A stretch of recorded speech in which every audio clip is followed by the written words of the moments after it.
Good evening to all of you. मैं अतुल कुमार शर्मा आप सभी का अपने YouTube channel free chemistry by Sharma ji पर हार्दिक स्वागत और अभिनंदन करता हूँ। स्टूडेंट्स, आज हम लोग बात करने वाले हैं क्लास 12th की केमिस्ट्री में एक बहुत ही इम्पॉर्टेंट यूनिट केमिकल काइनेटिक्स।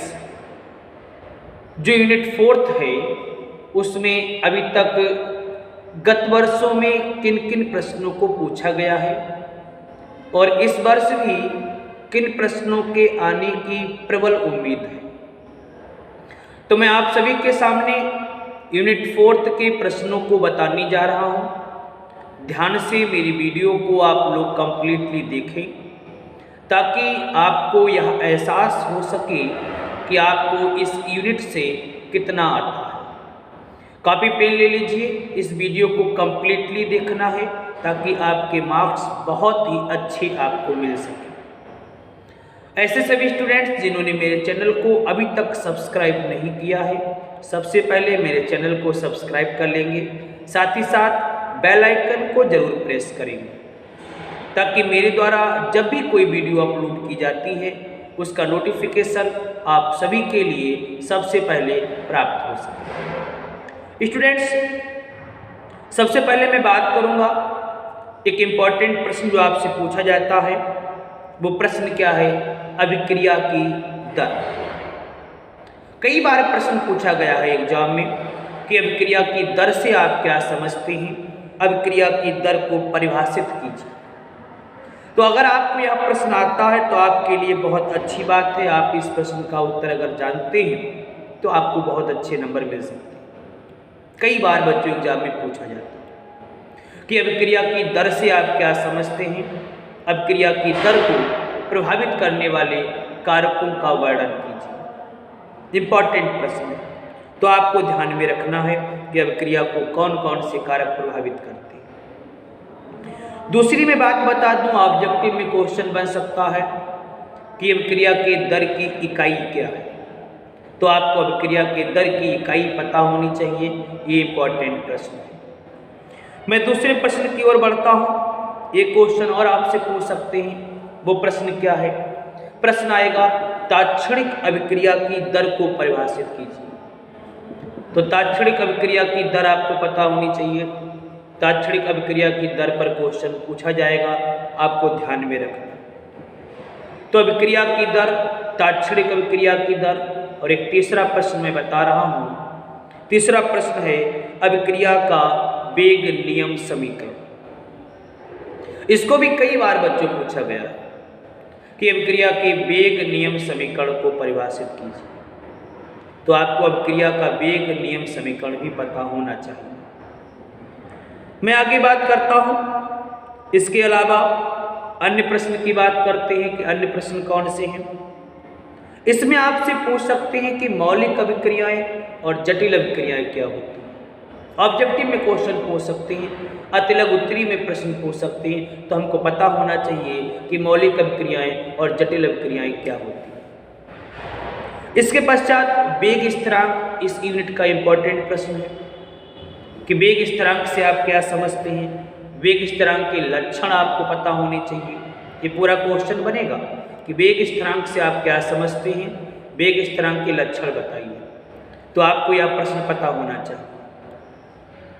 इसके अलावा हम लोग और आगे बढ़ते हैं। तो अभिक्रिया की आणविकता से आप क्या समझते हैं। अभिक्रिया की आणविकता से आप क्या समझता है। अनसॉल्व्ड देखिए आप, भरमार है इस क्वेश्चन की, आपको पता होना चाहिए। अभिक्रिया की आणविकता से आप क्या समझते हैं। एक अणुक अभिक्रिया, द्वि अणुक अभिक्रिया, त्रि अणुक अभिक्रिया आपको पता होना चाहिए। आपको उसके एग्जाम्पल पता होने चाहिए। इसके बाद हम लोग कोटि की बात करेंगे। कोटि भी कई बार एग्जाम में पूछी गई है कि अभिक्रिया की कोटि से आप क्या समझते हैं और अभिक्रिया की आणविकता और कोटि में अंतर क्या है। तो आपको ये दोनों प्रश्नों के उत्तर पता होने चाहिए कि आणविकता और कोटि में अंतर क्या है। इसके अलावा हम लोग अगर आगे बात करें तो आपसे बच्चों कुछ अभिक्रियाएं दी जाएंगी। आपसे पूछा जाएगा, कोई भी अभिक्रिया एग्जाम में दे दी, आपसे पूछेंगे इस अभिक्रिया की कोटि क्या है। तो आपको अभिक्रिया की कोटि पता होनी चाहिए। अभिक्रिया की कोटि कैसे ज्ञात करते हैं ये आपको पता होना चाहिए। मान लेता हूँ कोई भी एग्जाम्पल के रूप में कोई रिएक्शन दे दे और पूछ सकते हैं कि उस अभिक्रिया की कोटि क्या होगी। That's clear. आगे बढ़ता हूँ। हम लोगों ने अभी तक जितना यहाँ पर बात मैंने कर ली है, इसके अलावा और कौन से प्रश्न बन सकते हैं, चलिए मैं उसकी बात करता हूँ। आपके सिलेबस में कोटि पर डेरिवेशन आएगा। कोटि पर डेरिवेशन आपको पता होना चाहिए। कैसे डेरिवेशन आएगा? डेरिवेशन में या तो आपसे शून्य कोटि की अभिक्रिया के लिए डेरिवेशन पूछेंगे या फिर प्रथम कोटि की अभिक्रिया के लिए डेरिवेशन पूछेंगे। तो आपको ये दो डेरिवेशन 100% आनी चाहिए। शून्य कोटि की अभिक्रिया और प्रथम कोटि की अभिक्रिया, ये दोनों होती क्या है, और साथ ही साथ हम लोग इनके डेरिवेशन की बात करेंगे।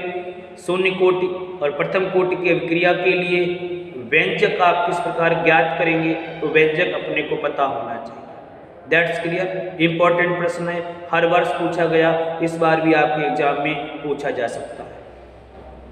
इसके अलावा मैं आगे की बात करूं, आपको एक बात और ध्यान रखनी है। आपको शून्य कोटि की अभिक्रिया और प्रथम कोटि की अभिक्रिया के लक्षण भी पता होने चाहिए। एग्जाम्पल पता होना चाहिए, लक्षण पता होना चाहिए, इनके लिए गणितीय व्यंजक पता होना चाहिए। इसके बाद मैं बात करूं, आपको ध्यान में रखना है कि अर्ध आयु काल एक इंपॉर्टेंट प्रश्न है इस यूनिट का। अर्ध आयु काल पता होना चाहिए, और अर्ध आयु काल अगर आपको आता है तो अर्ध आयु काल का उपयोग किस प्रकार करेंगे, उसको किस प्रकार से डेरिवेशन में यूज करेंगे, ये क्वेश्चन हर वर्ष पूछा गया। मैं बताता हूँ, प्रश्न पूछा गया है कि प्रथम कोटि की अभिक्रिया के लिए वेग स्थिरांक और अर्ध आयु काल में संबंध बताइए। हर वर्ष एग्जाम में क्वेश्चन पूछा गया है।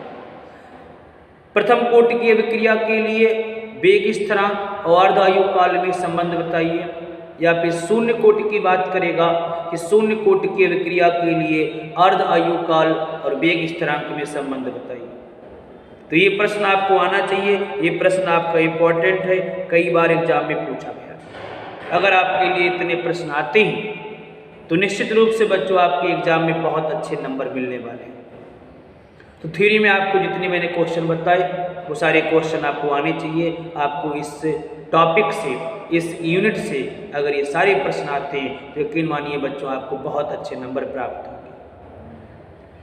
अब आपको करना क्या है, थ्योरी के अतिरिक्त इस यूनिट के न्यूमेरिकल्स ध्यान रखने कि इसमें कौन कौन से न्यूमेरिकल हैं, किस प्रकार से न्यूमेरिकल्स को पूछ सकते हैं, आपको उस चीज़ों को ध्यान में रखना है। न्यूमेरिकल के कई प्रकार आएंगे। शून्य कोटि के लिए पूछ सकते हैं, प्रथम कोटि के लिए पूछ सकते हैं। मैंने वीडियो में आपको पता होगा, मैंने उसकी वीडियो बनाई है। ऐसे सभी स्टूडेंट्स जिन्होंने न्यूमेरिकल्स की वीडियो नहीं देखी है, न्यूमेरिकल्स की वीडियो देख लीजिएगा। उसमें कई प्रकार से बच्चों क्वेश्चन को पूछा गया है। आपसे पूछ सकता है, कोई अभिक्रिया दे रखी होगी, आपसे पूछेगा कि अभिक्रिया में जो अभिकारक भाग ले रहा है वो 50% यानी 50% इतने समय में पूरा हो रहा है, 90% कितने समय में पूरा होगा। कई प्रकार से क्वेश्चन पूछ सकते हैं। कई प्रकार हैं जिनको मैंने अपने लेक्चर में करा दिया है। उनके PDF को आप देख लीजिएगा, उनके लेक्चर को आप देख लीजिएगा, आपको सारी बातें समझ में आ जाएंगी। तो ऐसे जितने भी स्टूडेंट्स जिनको मेरे द्वारा बताए गए क्वेश्चंस आते हैं, एक बार इस वीडियो को देखने के बाद क्लियर जरूर लिखेंगे। जितने स्टूडेंट्स को बच्चों सारे क्वेश्चन आते हैं क्लियर जरूर लिखेंगे, ताकि मुझे पता लगे कि हाँ कितने स्टूडेंट्स बच्चों इस यूनिट के प्रश्नों को कर सकते हैं। मैं जल्द ही नेक्स्ट यूनिट की भी इसी तरह से बच्चों लेक्चर बनाऊंगा, और उस लेक्चर में मैं यूनिट 5 का जो प्रश्न रसायन पाठ है उसमें किन किन प्रश्नों को पूछा गया है मैं उनकी चर्चा करूंगा। इस लेक्चर में इतना ही। मैं जल्दी नेक्स्ट लेक्चर में फिर आपके सामने उपस्थित होऊंगा और यूनिट 5 की बात करूंगा। तब तक के लिए घर पे रहिए, सेफ रहिए।